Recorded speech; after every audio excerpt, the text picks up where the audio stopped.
Hello, this is Rebecca Halvorson with the Oklahoma Quarter Horse Association. I'm here today with Dr. Bob Story to continue his interview about his amazing past with the history of Oklahoma quarter horse and the great men and women and horses that he was able to see during his lifetime. Not only do I want to mention that he had quite the history with Oklahoma quarter horse, he has many accolades, which I mentioned in our first interview. So make sure you stop and go see that interview on our Facebook page at Oklahoma Quarter Horse. But his accolades include his successful veterinarian career, his very successful veterinary practice, and his amazing family with his kids and grandkids. He also, that I'd failed to mention, was a world champion exhibitor, a world champion owner, and a world champion breeder. So his history with Oklahoma Quarter Horse is rich, and the American Quarter Horse Association. So Dr. Story, we want to continue with your interview. And where we left off was after your creation of the youth organization in Oklahoma Quarter Horse. So after the establishment of the Oklahoma Quarter Horse Youth Junior Association, what was your involvement? How did it evolve from there? Well, again, I had so many great opportunities in my youth. My granddad was a real good friend with Jim Minnick, who was the first AQHA judge and AQHA inspector that inspected all the original horses that came into the association. And he did this from confirmation. And when he saw a good herd of horses, him and my granddad spoke quite often, and my granddad would search those good horses out from that bloodline. And he bought an own daughter of Starduster, an own daughter of Gold Mount, and many of the top foundation horses with the information that he got from Jim Minnick on who had the good horses around the country. So that really gave me an opportunity to be associated with some of the top early bloodlines. And then, it evolved from there, and I attended OSU, and at Oklahoma State University, I was able to really have some great experiences in the horse industry. One of my good friends who introduced himself to me after I had participated in the Little International Showmanship Contest became one of my lifelong friends, and he was a senior when I was a freshman. So he took a job right after his graduation as the manager of the Golden Valley Ranch, which stood Scooper Chick, Night Latch, and Jack Straw Jr. Well, that ranch was right in what they called the 10-mile flats, right a little bit west, and then it ran north towards Oklahoma City. And there were many great ranches in that area. There was of course, the Golden Valley Ranch, and then there was the Reeves Ranch that stood Little Request, and then the Travis Ranch, Paul Travis, who stood Three Chicks and many other top racing stallions. But at that time also, the racehorses were very, very prominent in the show ring too. And for example, during that period of time, I saw a great showman named Charles Champion show Decketta, who had won the All-American, and he showed her to Grand Champion mare at Drumride, Oklahoma. And then I actually got to see Jerry Wells show Jet Deck himself at the Tulsa State Fair. So during that time, there was a lot of influx between the showing and the racing.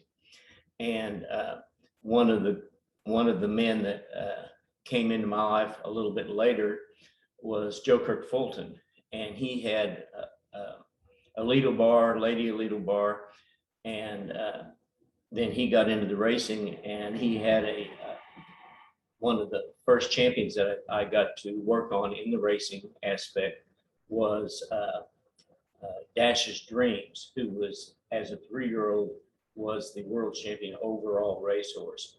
And she was a beautiful, beautiful mare. Jerry Wells himself told Joe Kirk that if he had put her in the show ring, that she'd win world's champion at halter. And I think so too, because she was near perfect. And so anyway, I just was very lucky to be at the right place at the right time through those years. Now at OSU,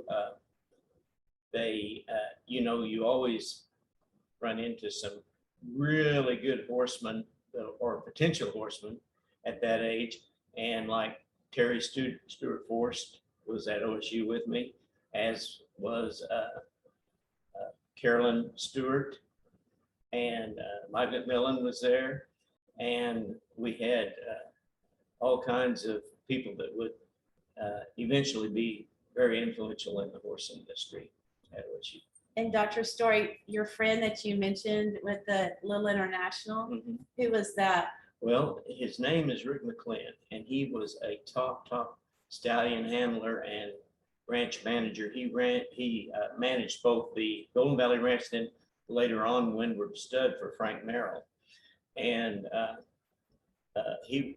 Rick is a great horseman and a great friend. And I learned a lot from Rick in the breeding aspect of things. And he was very influential on down throughout my life.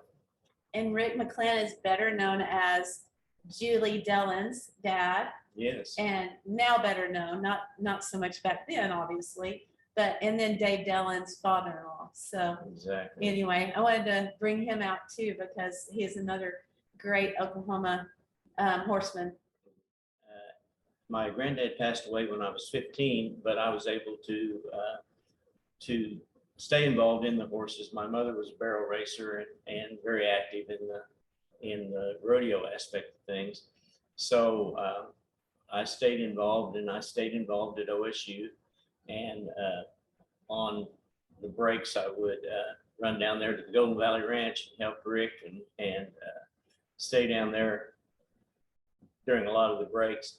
And then in the summertime, starting in my teen years, I worked for a veterinarian in the summer, Dr. S.T. Zargis, who was actually the main quarter horse veterinarian at Ruidoso.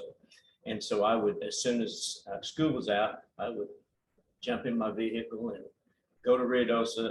And so I would spend the summer there, and I got to help Dr. Zargis work on many great horses during that period of time. Easy Jet was one of them.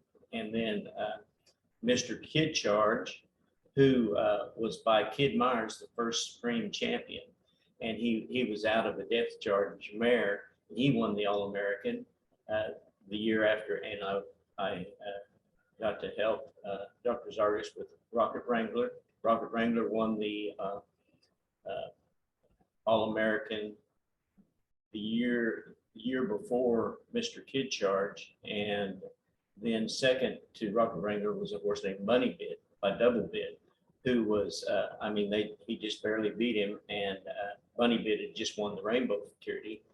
And anyway, they were great competitors, the two of them, and it was great to see them. So I had involvement during my college years and latter high school years. I had involvement in the racing with some of the great horses, Speckled Hen, Miss Angel Eyes, horses that eventually went on to be champions. And so that was a lot of fun, and it put me in contact with some very great horsemen. In fact, one that became a very close friend of mine was Ralph Shabester, who raced Bugs Alive in '75, and then he eventually owned Blue Ribbon Downs at a later time. So we just wanted to thank you for listening, and we will be back with you soon with more of Dr. Bob's story and his career with the great horsemen and horsewomen and horses of Oklahoma Quarter Horse. Thank you, and Merry Christmas to all. Yeah, Merry Christmas, and thank you, Rebecca. Thank you.